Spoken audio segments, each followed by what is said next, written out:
Salut l'équipe, il est 6h30 et on se retrouve pour un nouveau vlog où je vais vous montrer aujourd'hui ma routine matinale pour avoir des abdos en béton pour cet été. Et évidemment, on profite de la lumière du soleil pour faire le plein d'énergie dès le matin et pouvoir se donner à fond pour cette magnifique séance six-pack.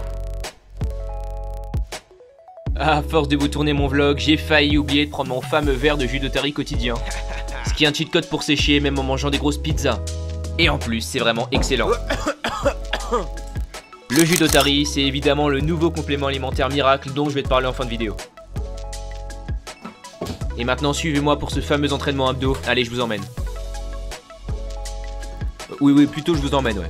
Et cette fameuse séance, j'aime beaucoup la faire dans ma cave, non pas que j'y cache des enfants, parce que je me trouve au plus proche de la terre et que celle-ci me transmet son énergie, surtout quand je le fais à même le sol.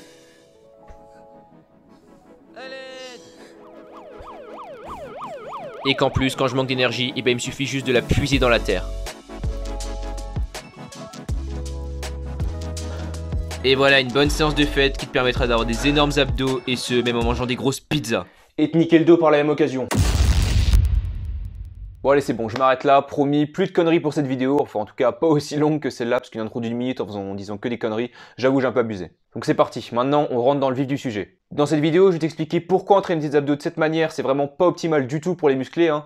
Et même s'il y a un petit peu de bon, et bah pourquoi c'est mêlé à énormément de mauvaises choses qui vraiment empêchent tes progrès sur ces exercices-là. Bon, vous l'aurez compris avec cette intro, mais les circuits abdos qui prennent en popularité 2 mois avant l'été et qui enchaînent les exos abdos un petit peu bancals, on va pas se mytho, hein, pendant 20 minutes en 45-15, et bah c'est pas trop ma tasse de thé, hein. Et pourtant, bah j'ai peut-être tort, hein, parce que tout n'est pas acheté. Bon, je précise avant de commencer vraiment dans le vif du sujet et dans les explications de l'entraînement, mais dans cette vidéo, on va considérer que votre objectif, c'est de prendre en volume au niveau des abdos, c'est-à-dire les rendre plus visibles, plus forts, etc.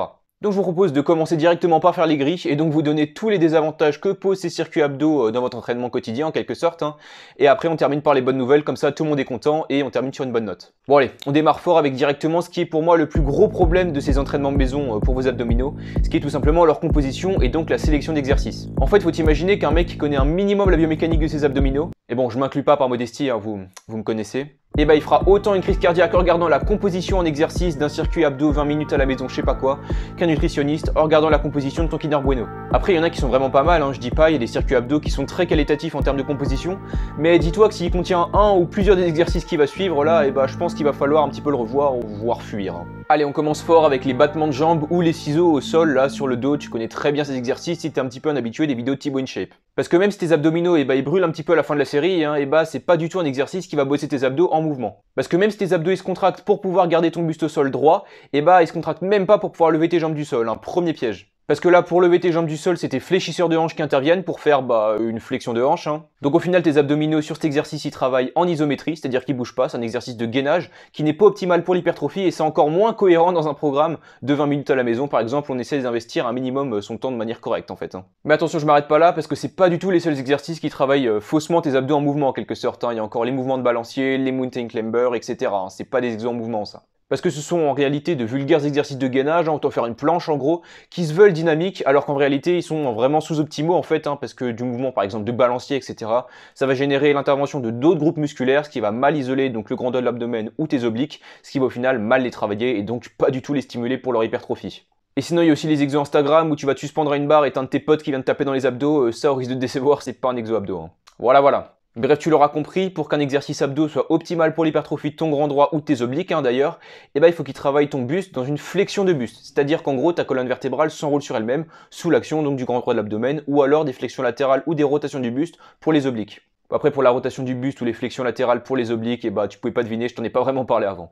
Après, je crache pas sur le gainage, hein, ça peut être un très bon exercice donc pour travailler tes abdos en isométrie. Par contre, pour l'hypertrophie, je trouve ça un peu douteux parce que par exemple, ça ne viendrait pas l'idée de faire un développé couché par exemple en isométrie en position moyenne, hein, pendant 1 minute. Faut que tu traites tes abdos comme absolument n'importe quel autre groupe musculaire et donc les entraîner 1 à plusieurs fois par semaine avec des exercices sur lesquels tu peux surcharger progressivement et en mouvement. Ensuite, on attaque d'après moi le deuxième problème concernant ces circuits abdos qui sont tout simplement les temps de repos.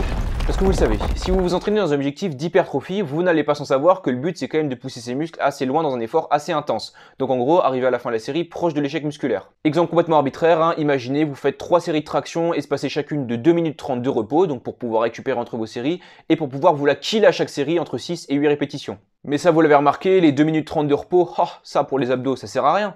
Vous l'avez remarqué, dans énormément de programmes pour les abdos, et on propose par exemple des formats en 30 secondes d'effort, 30 secondes de récup, voire pire, 45 secondes d'effort pour 15 secondes de récup. En gros, t'as même pas le temps de boire, quoi. Ça, c'est pareil, il faut se poser la question, est-ce que j'aurais entraîné mes autres groupes musculaires de la même manière? Donc ça pourrait être tes pectoraux, tes quadriceps, tes disques jambiers, tes biceps, j'en passe. Et la réponse, tu l'auras deviné, c'est tout simplement non. Parce que imagine, tu prends du curl biceps par exemple, donc un exercice même qui est pas trop demandant, ça pourrait être sur du squat, c'est encore pire. Imagine, tu fais du curl biceps pendant 45 secondes, donc une série qui est quand même assez longue. Au bout de 15 secondes, si tu as choisi une bonne charge sur tes 45 secondes, tu pourras faire maximum 1 ou 2 reps parce que tu t'es pas du tout assez reposé. Ou alors, tu auras pris une charge hyper légère pour ta première série pour pouvoir t'assurer de faire une deuxième, voire une troisième série de 45 secondes après seulement 15 secondes de récup. Ce qui fait qu'au final, tu étais loin de l'échec musculaire sur ta première série, ce qui fait qu'elle t'a vraiment servi à rien. Donc au final, on se retrouve avec un format qui est vraiment pas fou pour l'hypertrophie et qui, à part te brûler un petit peu à la fin de la série, voire de la séance, va pas vraiment t'apporter de résultats sur ton grand droit de l'abdomen. Bon allez, on passe au dernier point négatif qu'on va aborder dans cette vidéo concernant les circuits pour abdos. Parce qu'en plus de pas bien solliciter vos abdos pour l'hypertrophie, vous n'allez pas sans savoir que la plus grosse partie pour avoir des abdos visibles, c'est tout simplement d'avoir un taux de masse grasse qui n'est pas trop élevé pour pouvoir en fait avoir une peau assez fine pour pouvoir voir vos abdos à travers. Devinez quoi, la cerise sur le gâteau, c'est que ces circuits abdos, ils provoquent une dépense énergétique éclatée. Après je dis ça en rigolant, mais franchement elle est vraiment pas très élevée. Après ça c'est pas vraiment un problème si vous couplez ces circuits abdos avec une activité beaucoup plus énergivore en quelque sorte, une activité sportive, par exemple du cardio ou je sais pas quoi, d'autres séances de musculation à côté. Ce qui fait qu'au final, vous allez avoir une dépense énergétique suffisante pour avoir un taux de masse grasse pas trop élevé. Le problème, c'est que ces circuits, en général, ils visent des personnes assez sédentaires qui essayent d'avoir un summer body en quelque sorte, et qui donc vont pas forcément faire beaucoup d'efforts supplémentaires pour avoir un taux de masse grasse assez bas, puisqu'ils pensent tout simplement que les circuits abdos vont suffire. Ce qui n'est pas le cas, je le répète. Et puis après, vous connaissez la chanson, j'ai bien travaillé, j'ai bien transpiré, franchement, je pense que je peux m'octroyer un petit Kinder Bueno. ça va rien changer, et hop, vous avez repris toutes les calories que vous avez dépensées pendant votre petite séance. Donc vous l'aurez compris que pour moi, ces circuits abdos sont plutôt sous-optimaux pour pouvoir provoquer une hypertrophie sur vos abdominaux. Mais bon, je pense que je l'aurais assez craché dessus maintenant et que je peux vous expliquer un petit peu ma vision de la chose, donc comment travailler vos abdos de la manière la plus optimale possible pour un maximum de résultats en un minimum de temps, et ce même avec des séances assez courtes, donc comment bien investir son temps en gros. Donc déjà, première règle fondamentale pour moi pour bien travailler vos abdos, c'est de considérer votre grand droit de l'abdomen, donc en gros le muscle principal de vos abdominaux, avec les petits carrés, etc., tu le connais bien, c'est de le considérer exactement comme n'importe quel autre groupe musculaire, c'est-à-dire ça sert à rien de l'entraîner tous les jours ou avec plein d'exod'isométrie, etc., ça sert à rien. Il faut, comme pour absolument n'importe quel autre groupe musculaire, s'entraîner sur des exercices avec lesquels on est stable, avec lesquels on peut surcharger progressivement et sur lesquels on a une courbe de résistance qui est intéressante. Bon allez, je vous donne quelques petits exercices vachement intéressants à faire en salle et les équivalents que vous pouvez faire chez vous si jamais vous avez aucun matériel ou pas d'accès à une salle de sport. Et après promis, je vous explique comment construire une séance abdos rapide et efficace avec ces exercices-là. Bon, on commence avec les crunchs, mais à la poulie haute. Bon, c'est une variante qui est pour moi, je pense, incontournable quand on va en salle de sport et qu'on veut entraîner ses abdos, parce que c'est une variante sur laquelle on peut facilement surcharger progressivement, savoir avec quelle charge on s'entraîne, et qui est plutôt standardisée dans toutes les salles de sport. Et sur cet exercice, on a plutôt une courbe de résistance à forte tension de contraction, ce qui fait que vous allez vraiment ressentir une contraction très puissante au niveau des abdos, et c'est cohérent d'aller chercher vraiment une contraction maximale du coup sur cet exercice. Parfait pour se bousiller le grand droit. Et à la maison, on peut tout simplement remplacer cet exercice-là par des crunchs classiques au sol, à condition de le faire sur un tapis pour pas vous bousiller le dos, et en plus de surtout ne pas caler vos pieds sous quelque chose, parce que là sinon vous allez plutôt engager vos fléchisseurs de hanches, ce qui va au final en faire un exercice comme les battements de jambes là. Ensuite, il y a également en salle de sport énormément de machines qui ont été faites pour les abdos, ça vous le savez je pense, notamment des machines à crunch qui sont bien faites en général, enfin ça dépend lesquelles évidemment, mais si elle est bien faite, vous allez pouvoir être calé de partout et bien solliciter, vous concentrer correctement en fait sur la contraction de vos abdominaux. Et là c'est pas mal parce que du coup en général, si elle est faite avec une poulie, vous allez pouvoir vous défoncer les abdos sur absolument toute l'amplitude du mouvement. Donc cherchez un bon étirement et une bonne contraction. Bon là j'avoue j'ai un peu cherché, j'ai pas trouvé d'autres alternatives que les fameux crunch au sol, tu connais. Ensuite comme autre exercice, on a également les relevés de jambes. Donc les relevés de jambes, ça va être un exercice qu'on peut faire à la barre suspendue, donc à une barre de traction, ou alors sur des barres à dips avec les bras tendus, et là c'est en fonction des préférences de chacun. Par contre là va falloir faire attention à l'exécution et pas en faire un mouvement de pure flexion de hanche, vraiment il va falloir chercher à fléchir le buste, à s'enrouler sur soi-même en quelque sorte, pour pas en faire un exercice de flexion de hanche du coup, et là on pourra vraiment appliquer une tension mécanique maximale sur vos abdominaux. Et sinon à la maison, vous allez sûrement pouvoir trouver un endroit où vous suspendre ou alors trouver 2 chaises ou 2 tabourets suffisamment stables et efficaces pour pouvoir soit les faire avec les pieds repliés, donc en mode dips, pouvoir les faire avec les pieds repliés ou alors avec les pieds tendus si jamais vous avez 2 chaises assez solides pour le faire. Et sinon il y a également, bon après promis je m'arrête, les crunchs sur un ballon de sport, donc là c'est pas mal pour pouvoir chercher un vrai étirement sur vos abdominaux parce que vous allez vraiment pouvoir cambrer en quelque sorte sur la fin de mouvement. Ça change la courbe de résistance, c'est sympa, c'est marrant, c'est confortable, et en plus vous n'allez pas sans savoir que les exercices à forte tension d'étirement sont plus efficaces pour l'hypertrophie, donc pourquoi s'en priver? Et chez vous, soit vous avez un ballon de sport, et donc là vous allez pouvoir le faire comme en salle de sport en quelque sorte, hein, soit vous pouvez le faire sur quelques coussins que vous empilez, ce qui fait un support mou sur lesquels vous allez également pouvoir cambrer sans vraiment vous faire mal normalement. Et pour les obliques, il existe évidemment toute une flopée d'exercices qui sont hyper intéressants pour les travailler non seulement à la maison, mais également en salle de sport. Et pour ça, je vous renvoie à ma première vidéo sur les abdos, parce que sinon, celle-ci va durer vraiment 1 heure. Et pour votre séance, entre 20 et 25 minutes pour vos abdominaux, pour tout le monde, comme ça, même ceux qui n'ont pas le temps, ils pourront quand même la faire. Voici un petit exemple. Bon, d'abord, on commence par s'échauffer, parce que oui, on me la fait pas. Donc on va commencer avec un exercice de flexion de buste pur, hein, vraiment pour bien cibler votre grand droit de l'abdomen, et on va faire un exercice sur lequel on peut vraiment surcharger, donc faire des séries assez courtes pour pouvoir vraiment solliciter le grand droit de l'abdomen dans un exercice où on va mettre beaucoup de tension mécanique dessus. Ça peut être des relevés de jambes par exemple qui sont vraiment parfaits pour ça. Et si vous êtes à la maison et que vous pouvez malheureusement pas en effectuer, il existe toujours les vieux crunch au sol, hein, tu connais, c'est la base, avec lesquels vous allez par exemple, si vous avez le niveau, pouvoir ajouter une charge additionnelle que vous allez pouvoir poser soit sur votre tête, soit sur votre buste tout simplement. Hein.